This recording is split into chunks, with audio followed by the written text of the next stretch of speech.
I'm good. All right, welcome everyone. We have a few bills today. Let's start with House Bill 1020, Delegate Chang. And we're going to do, because we are under the gun here with moving the budget this week, today and tomorrow we will ask witnesses to keep their testimony to 1 minute. You do 1 minute for witnesses today and tomorrow. So if you have a friend up tomorrow, let them know. Delegate, good to see you.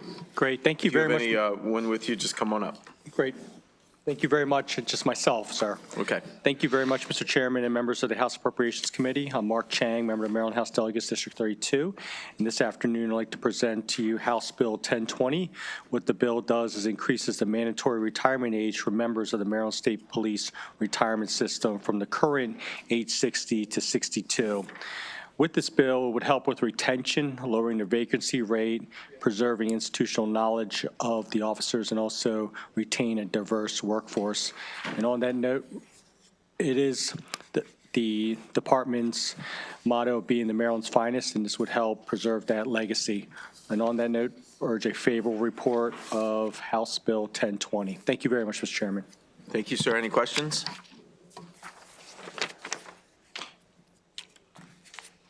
We do have some witnesses, Mr. Delegate, Brian Gill, David Lewis, and Jeff Kelly.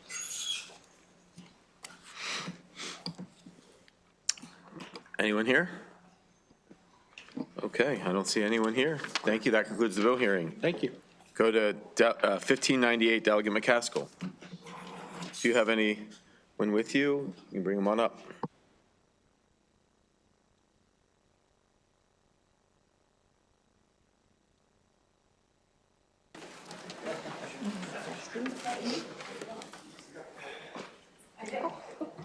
We'll do this together, you know, it's all right. You all are just important, just important.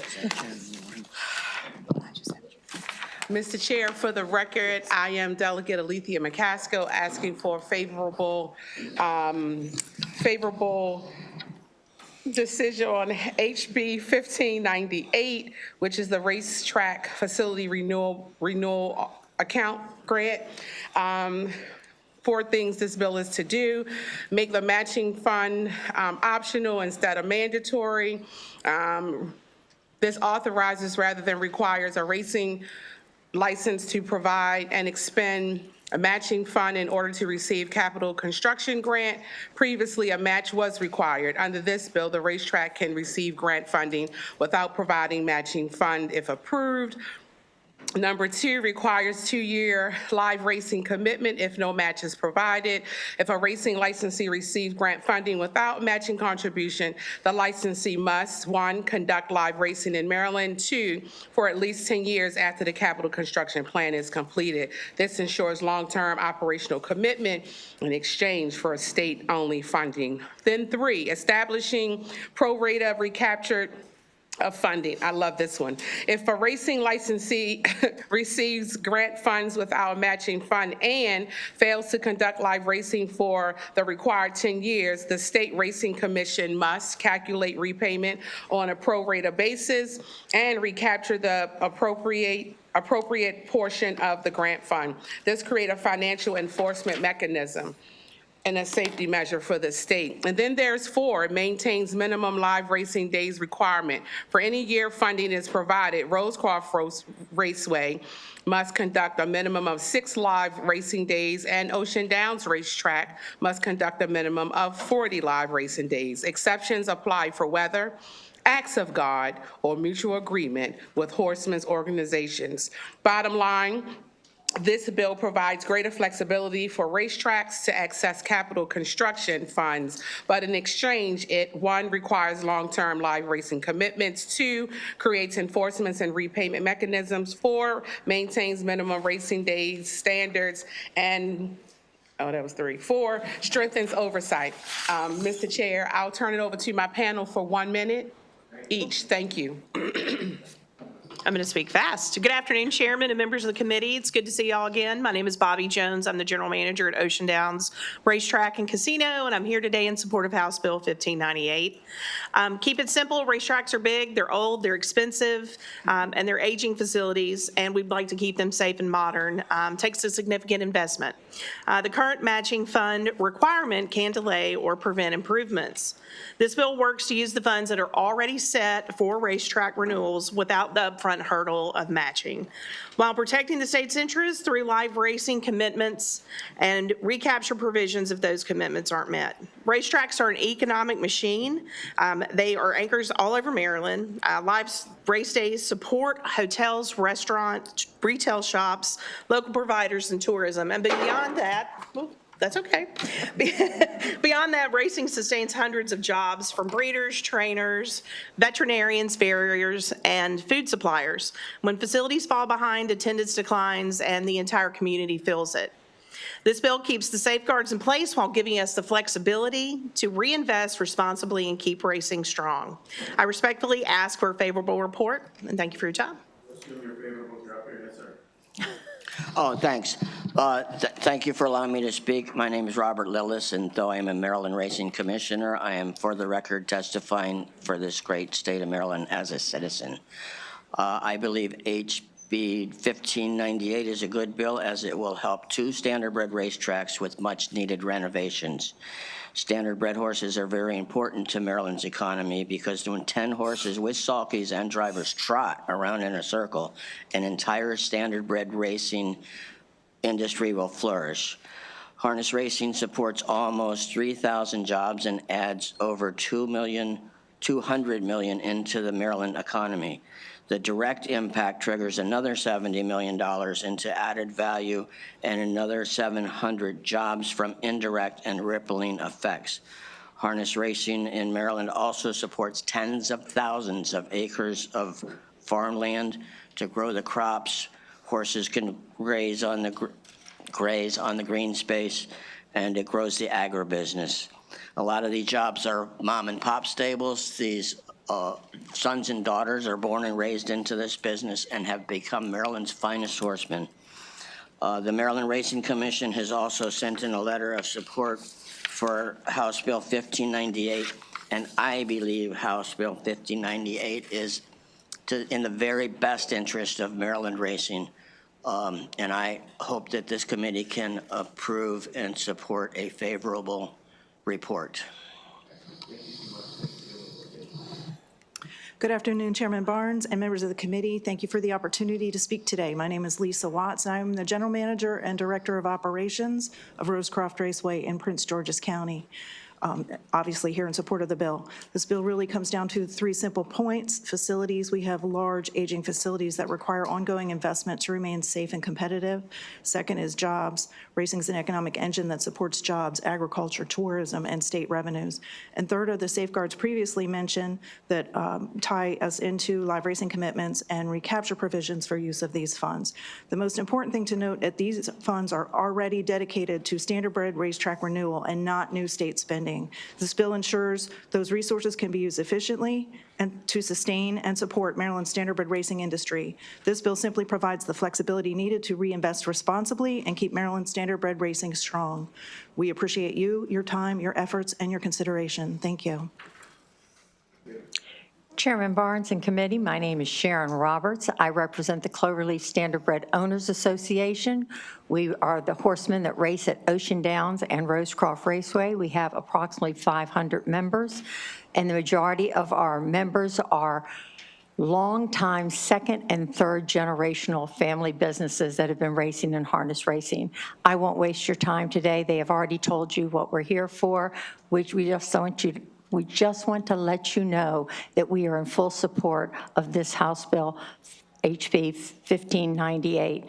And if you have any questions for us, we'll gladly take them. Thank you. Thank you so much. Are there questions? So this bill just applies to standardbred, not the thoroughbred RFRA, is that right? Correct. Yes, Just correct. waives your match. What's this current, maybe you can tell me, what's the current status of Rosecroft? It's up, down, I've heard it's So we're currently up. I've been at Rosecroft for 40 years, and I can honestly say I've been through 11 sales, 5 different ownership changes. So what this bill does for Rosecroft is create stability. It creates stability for the standardbred horsemen. It creates stability for the business operations. I also serve on the governor's strategic plan committee for horse racing, or for the horse industry, and the Maryland Horse Industry Board. And what I have found being a part of both of those is there are significant opportunities for the property, especially with the use of these funds, to expand what we do and to involve other disciplines with our current zoning. Thank you. What would happen, so the standardbred gets 20% of the RFRA, I think. That's split currently between Ocean Downs and Rosecroft? That's correct. It's split. What would happen if, based- say, Bobby Joe wasn't running anymore? You'd get the whole 20%? It's split on a number of race days. Okay. And then we have race day requirements, like Rosecroft is required to race 60 days per year, and Ocean Downs, 48. Okay, so there's about a 60-40 split then between the two of Correct. you. And if you dipped below that, Ocean Downs would get 100% of it if you went to 0? I believe that that's the calculation. Got it. Okay. Any other questions?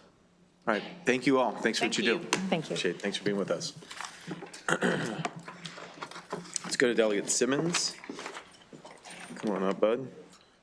House Bill 1122. And then Simpson is here as well. Okay, thank you.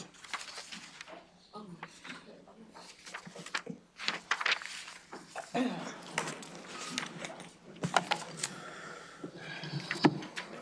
ahead. Yeah, bud. Good afternoon, Mr. Chairman and the committee. Delegate Simmons, District 12B on House Bill 1122. This is a local Anne Arundel County bill to address the pension system for the Anne Arundel County Office of the Sheriff. Currently, the pension vesting is for a 10-year timeline. Previously, it was at a 5-year timeline and was increased in, I believe, 2011 to 10 years at that time. The Office of the Sheriff, along with my office, is requesting an adjustment to that timeline to meet 8 years of service for eligibility for vesting with the Anne Arundel County Sheriff's Office, with the Office of the Sheriff for the Sheriff. With that, I ask for a favorable report. I also am joined here with Anne Arundel County Sheriff for further. Thank you. All right. Mr. Chair, thank you for taking the time to hear this, and committee members as well. I wish I could say that this was something very complicated or complex, but it is not. When I took over at the sheriff's office, we had a vacancy rate of about 20%. And we had the vacancy rate because the job was not appealing to anyone. The pay is low. Things were needed that was not there, so I applied them, supplied them with extra training, extra equipment, different opportunities, and then slowly those numbers crept down. They crept down to about 0%. Right now, we have 9 vacant positions. I have 1 in academy, and I have 8 in process right now that are going to make laterals from other agencies to join the sheriff's office. This was done because I was able to do this because I made the job more appealing. The same thing applies to the sheriff's position. I'll be honest with you. It's not appealing to be the sheriff of Anne Arundel County. And it shows during election times. When you look at the people who are applying or choosing to become the sheriff of Anne Arundel County, well, let me put it this way. I am looking for candidates in the next election, regardless of myself, candidates who are highly motivated, who have the skill set that is necessary, have command experience, and had the wherewithal to perform this job. And right now, we don't have it. Great. Thank you so much. Thank you for your service. Any questions? Thanks so much for being with us. Thank Have you. a great day. I see Delegate Simpson is here, so let's go ahead and get you out of here, Delegate. Oh, yeah, I know you're usually here for informational purposes, so. No, I'm here to oppose this. Oh, you're opposed. Come on up. Uh-oh. Go ahead, Ann. Thank you, Mr. Chair and members of the committee. My name is Ann Gothrop. I'm here on behalf of the Board of Trustees for the State Retirement and Pension System in opposition to House Bill 1122. As the sponsor explained, this legislation would reduce vesting for the Anne Arundel County Sheriff alone from 10 years to 8 years. Approximately 253,000 active members are currently subject to 10-year vesting. This would be for just one of those 253,000. Because of this, we do not think it's unreasonable to assume that if you pass this legislation, you're going to get flooded with requests for every other group to come down to 8 years. And that, we believe, would have a significant impact on the employer contribution rate for the state, for participating governmental units, and our local school districts. Thank you. Happy to answer any questions. Thank you, Ann, for the testimony. Any questions? Ann Gothrop from State Pensions. All right, good to see you. Have a good day. That concludes the bill hearing. Come on, Karen. I think you have a state pensions. I think you've told me once or twice you work for state pensions, don't you? Yes. House Bill 312, go ahead. Thank you, Chair Barnes. Thank you, my Appropriations family. Appreciate you very much. So House Bill allows correctional officers to redeposit. So those folks that we legislatively transferred into cores, it allows them to redeposit their and restore previously earned credit that they earned in the employees' pension system into their correctional officer account.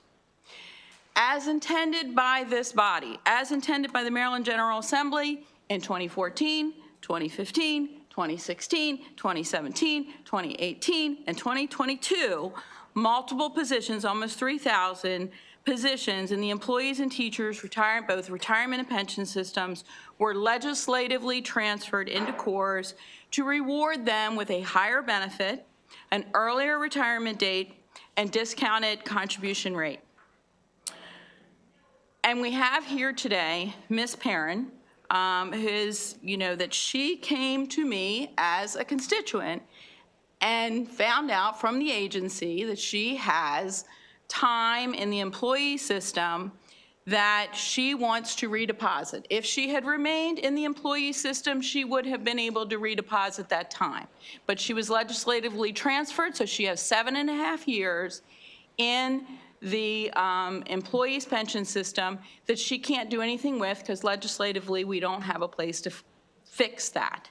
Keep in mind that the agency still has the funds that the state paid in for that 7.5 years. She only got back what she put into the system. So, and I really appreciate the agency providing me with their feedback. I look back from 2014 all the way to 2022. Many of these things were already mentioned in there as to, transferring the folks are from all different levels. Keep in mind that anyone, so 2015, we transferred 2 people who had been in the employees' retirement system. Since then, we have transferred other folks who were in the retirement system. Our law currently allows them, if they have time that they withdrew from the retirement system in the employees' retirement system or teachers' retirement system, they can redeposit that. Ms. Perrin cannot. So, the purpose of this bill, the intention of House Bill 312, as drafted, is in the spirit of the CORES transfers. It restores her eligibility to redeposit that withdrawn contributions and interest as if she had not been legislatively transferred into CORES. The state needs correctional officers. We've done this since 2014 because we want to reward correctional officers. They were transferred because it's a better benefit. The point of House Bill 312 is because it is a better benefit, and that is why I respectfully request a favorable report. Good afternoon, Mr. Chair and distinguished members of the committee. For the record, my name is Catherine Elizabeth Perrin. I'm asking the committee for a favorable report on House Bill 312. I began my career with the Division of Parole and Probation in 2004 as a field agent. I had a brief disruption of my employment in 2012 for a period of 4 months and was reinstated the same year as a field agent. After the murder of Agent Davis Martinez in 2024 during a home contact, I started the process of my retirement. I attempted to purchase my prior state service from the time of 2004 to 2012. During the multitude of calls I made with SRPS, I was given different directives of my process, which would look like and what form I needed to complete. I was even given verbal retirement dates of December 2024 and July 2025. Going back and forth with the different SRPS representatives was very stressful beyond words. During this time, the influx of changes within the division, I was reassigned from headquarters to the field. I've been working on a special project involving domestic intimate partner violence initiative, but the division determined that was no longer a focus, thus I was reassigned as a field supervisor.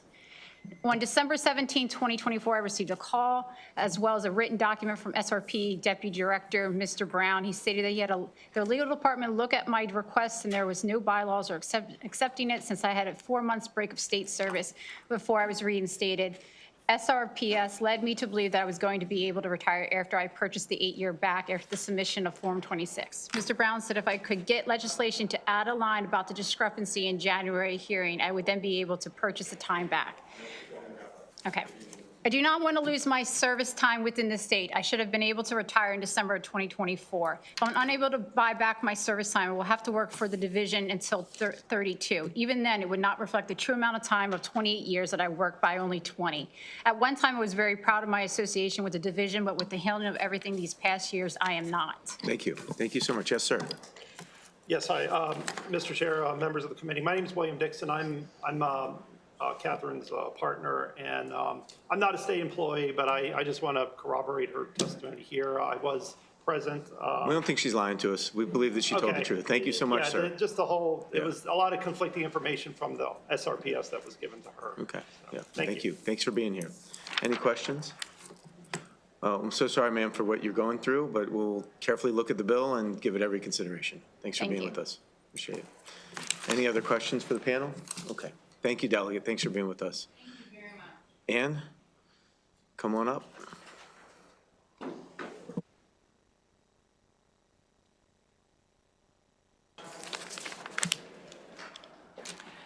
Thank you, Mr. Chair and members of the committee. I'm Ann Gothrop with the State Retirement Agency here on behalf of the Board of Trustees in opposition of House Bill 312. You have our written testimony in front of you that goes into great detail of the inequities that we believe this bill would create between certain members of the correctional officer system and other members in that same system. And we also believe that this bill is inconsistent with other areas of the state personnel and pensions article, including the bills over the past 10 years that have moved groups of employees from the employees pension system into the correctional officer system. And with that, I'm happy to take any questions or go into any more detail on our testimony. Thank you, Ann. Any questions? Okay, good to see you. See you on the next bills. Delegate Buckle, are you here? Yes. Come on in, we'll get you up.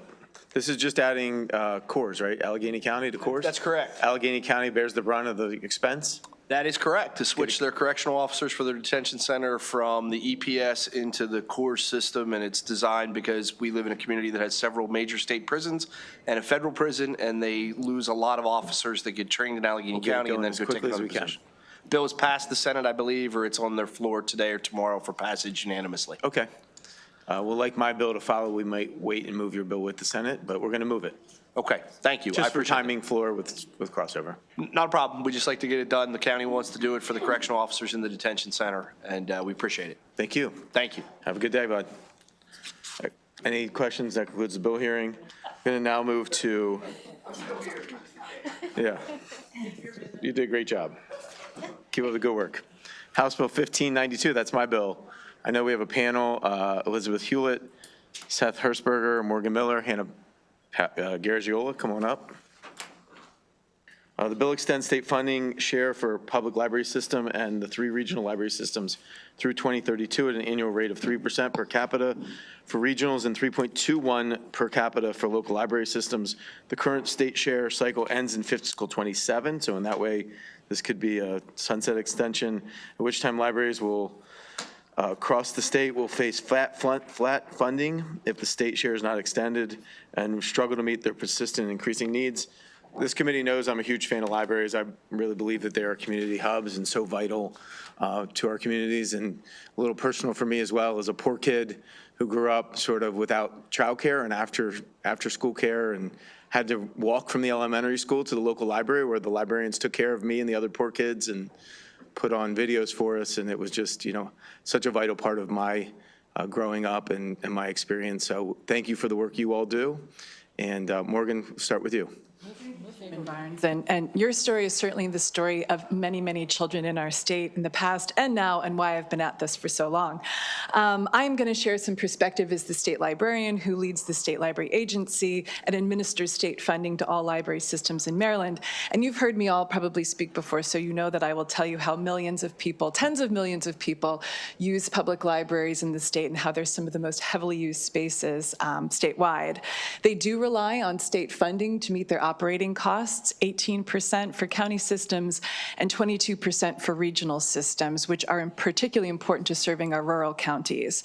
In looking at statewide data through the agency's perspective, we've seen that over the past decade, the operating costs for libraries have risen by 40%, which outpaces inflation by over 10%.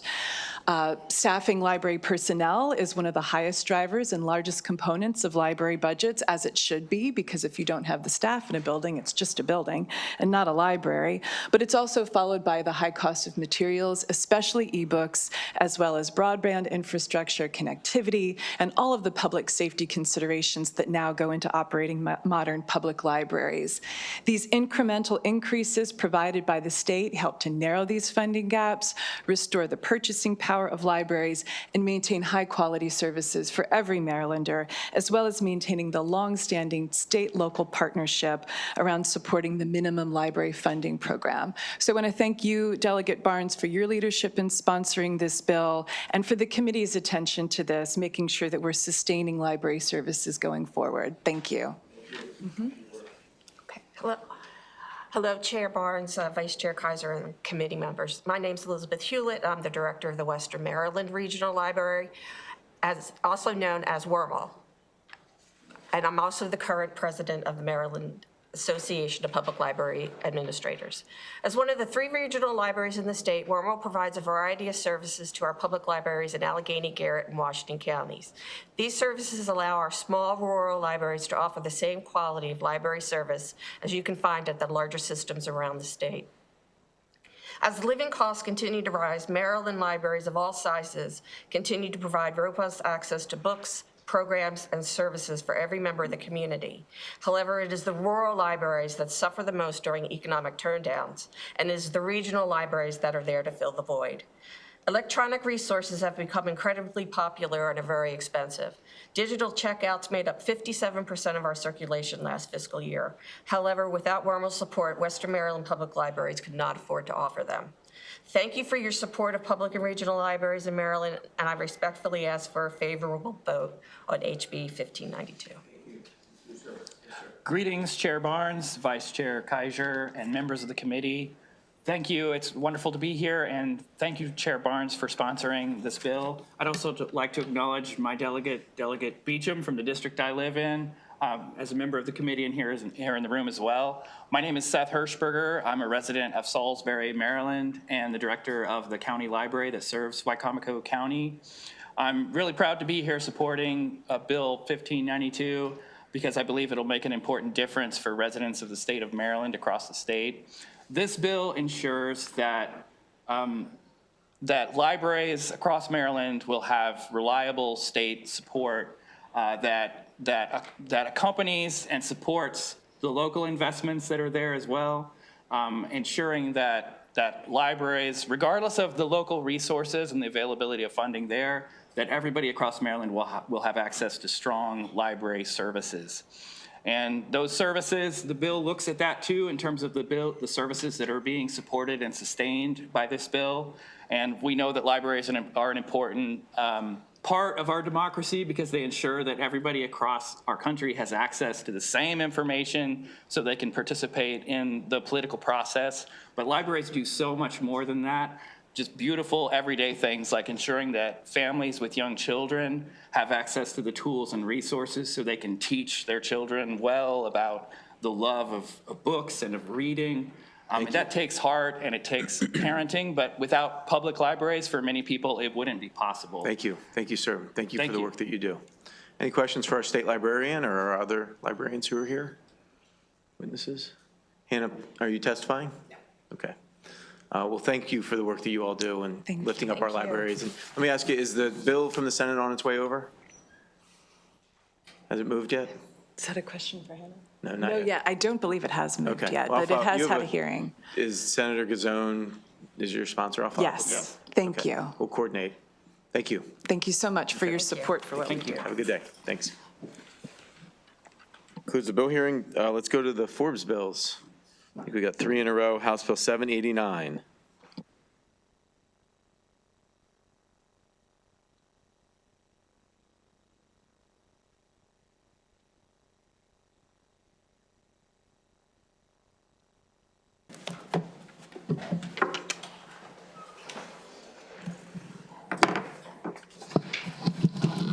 Thank you, Mr. Chair, Madam Vice Chair, and members of Appropriations. I'm Delegate Kathy Forbes, and I'm grateful for the opportunity to present HB 789, the Law Enforcement Officers Pension System Military Service Credit Bill. This bill allows members of a member or vested former member of the Law Enforcement Officers Pension System, or LEOPS, to earn military service credit toward their retirement pension. I urge your consideration of this bill because it corrects a clear unfairness in our retirement system. Under current law, individuals who receive retirement benefits from the National Guard or the reserves are already eligible for this credit. However, other military retirees with comparable service are excluded. This inequity was first brought to my attention in this hearing room because we've heard this bill for several years. By the state police helicopters, pilots who are members of LEOPS and work side by side with colleagues who already received this benefit. This legislation will equalize treatment for individuals who served our country. These veterans often bring critical and highly specialized skills and experience that are coveted in our public safety system. Amendments have narrowed the bill further to include only helicopter pilots in the state law enforcement aviation unit. These are professionals with a special skill set that we want to recruit and retain in state service. These pilots are in high demand in the private sector and want to use their skills for public service. I ask for a favorable report as it seems like the right thing to do. Thank you.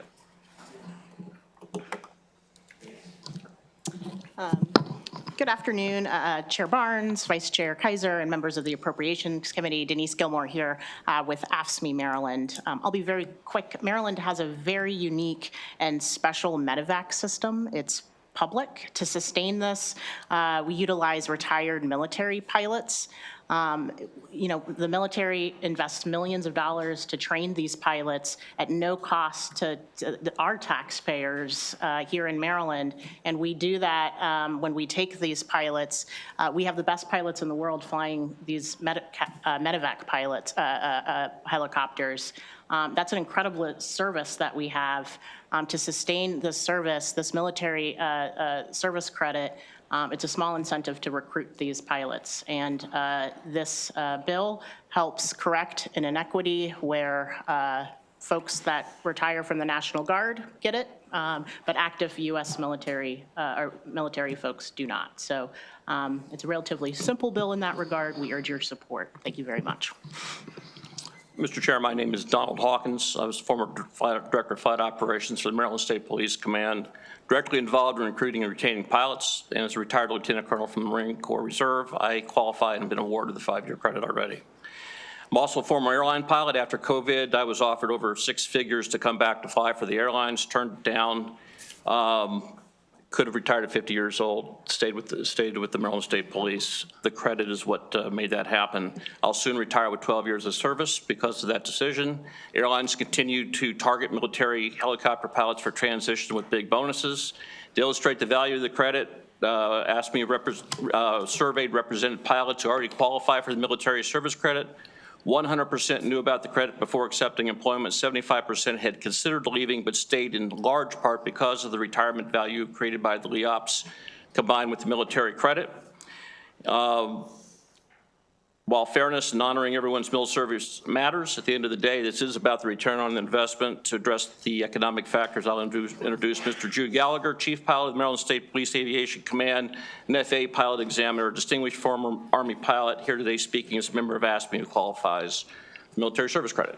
Good morning. My name is Jude Gallagher, a Service Chief Pilot of the Maryland State Police Aviation Command. I'm here today as an ASME represented state employee as a United States Army combat veteran who qualifies for military service credit. I want to briefly explain two things. First, how this credit has influenced my own decision to remain in state service. Second, I have flown for the United States Army and other government agencies and a private helicopter emergency service provider. I'm also an FAA aviation pilot examiner authorized to conduct required annual AW-139 check rides.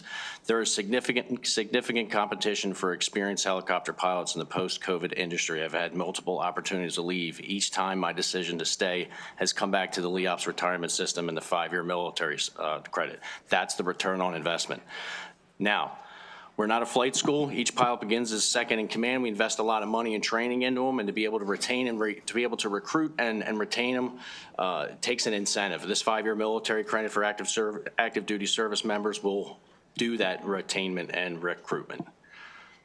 A reasonable recruiting highly qualified pilots is necessary for the program's financial viability. Retaining the pilots we have trained is necessary for the program's financial stability. To close on part of the recruiting, training, and retaining effort for every pilot, 5-year military service credit within LEOPS is one of the most effective tools we have to retain and recruit the caliber of pilots required to do this mission. Thanks. I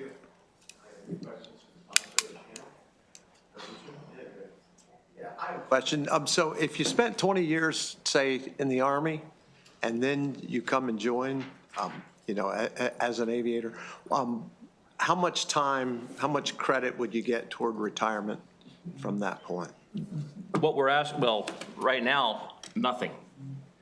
If this bill moves forward and positive, then up to 5 years, just like every other veteran. Okay. I mean, you can do 3 years in service and get out. You get the 3 years. The only people who don't get this are the handful of people who have active duty retirements that come to the program. So, but it would be up to 5 years? Up to a total of 5 years, okay, like everybody else. Thank you. Thank you, Mr. Chairman. Thank you. Thank you, Mr. Chair. I just want to, this is a great bill. I just want to thank you for bringing it. As a retired military person, this isn't the only time where retired military people are penalized versus just veterans. So this will correct what I think is an injustice. So thank you for doing that. Thank you, Mr. Chair. We should point out to our military person on panel, the colonel here.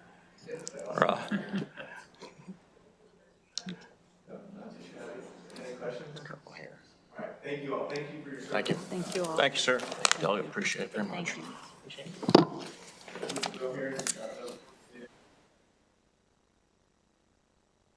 I'm still Delegate Forbes, and I am grateful for the opportunity to present testimony in support of HB 78, which is just a clarifying bill. In a previous legislation, child and adolescent mental health specialists 1 and 2 were inadvertently left out of previous legislation passed in 2024 and 2025. This bill would correct that, and I ask for a favorable report. Not today. I would like to thank her for bringing the bill. And finally, thank you, Mr. Chair, Madam Vice Chair, members of the committee. I'm happy to support or bring testimony in support of HB 1139, a bill that would clarify transfers between eligible governmental units. When counties and municipalities seek to move their employees from one of the state retirement systems, the statutes aren't clear. For instance, when moving into LEOPS, whether they are required to move all their law enforcement officers from their jurisdiction or whether they may move just some divisions. This legislation clarifies that it must be all. Additionally, this legislation clarifies that they need a properly completed election form from each employee eligible to transfer before the effective date and sets the new effective date if the forms are not received in a timely fashion. Providing clarification on these complex issues will benefit all involved, and I ask for a favorable report. Thank you. That was an excellent dramatic reading of what this bill does. Hey, thank you. We do. And I want to thank Ms. Gothrop again for all that she does to make thank this you. job easier for me.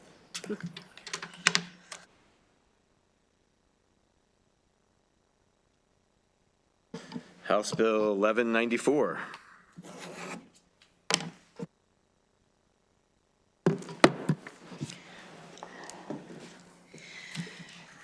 Thanks so much. I'm Delegate Dana Jones, Chair Barnes, Vice Chair Kaiser. I'm come before you today to introduce House Bill 1194, Correctional Officers Retirement System, Reemployment After Retirement Exemption from Earnings Offset.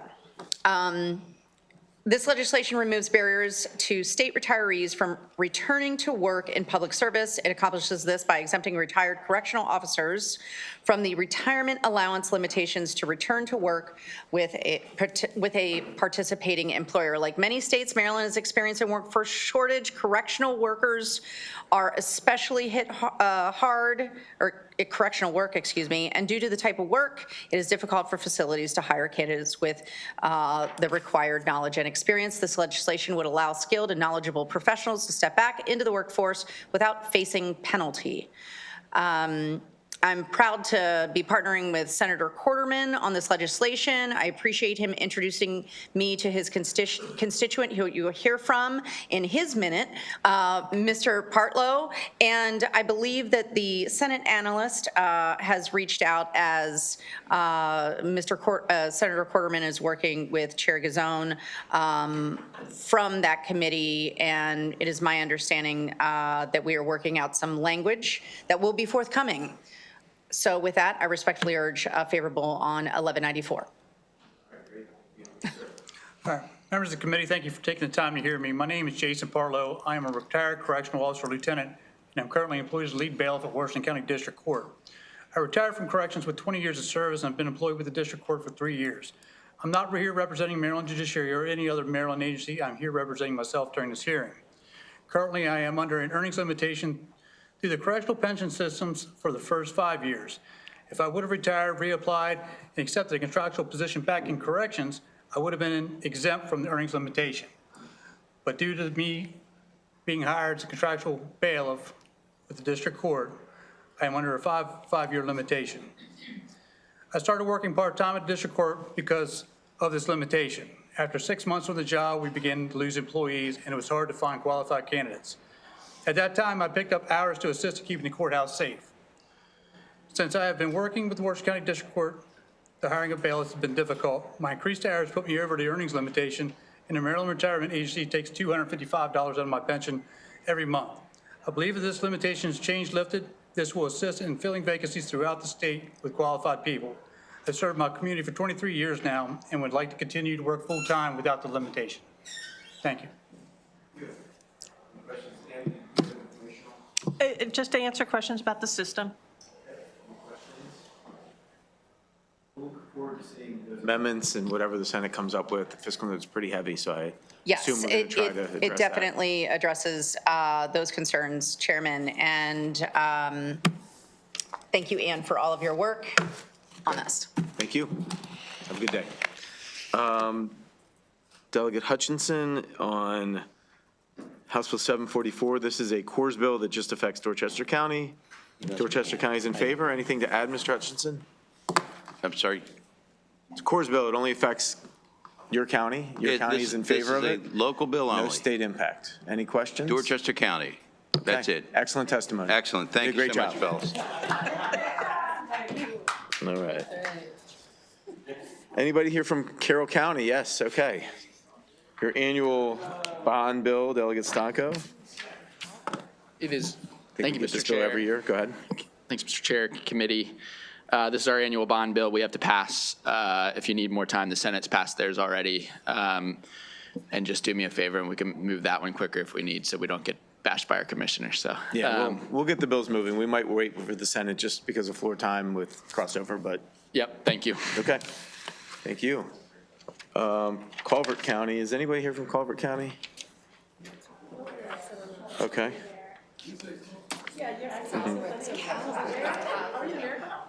Only those from Calvert know. Just tell us how to say it. Tell us how to say it. Calvert County. What is it? I'm not the best. I have a raspy voice today.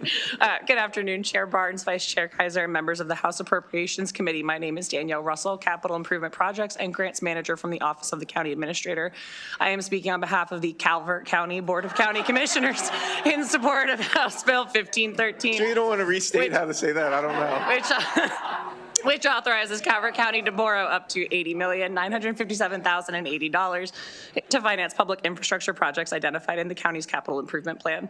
Calvert County periodically requests this authorization from the General Assembly pursuant to Section 31, Article 31 of the Annotated Code of Maryland. The authorization establishes a not-to-exceed borrowing limit and allows the county to issue bonds over time as projects move forward.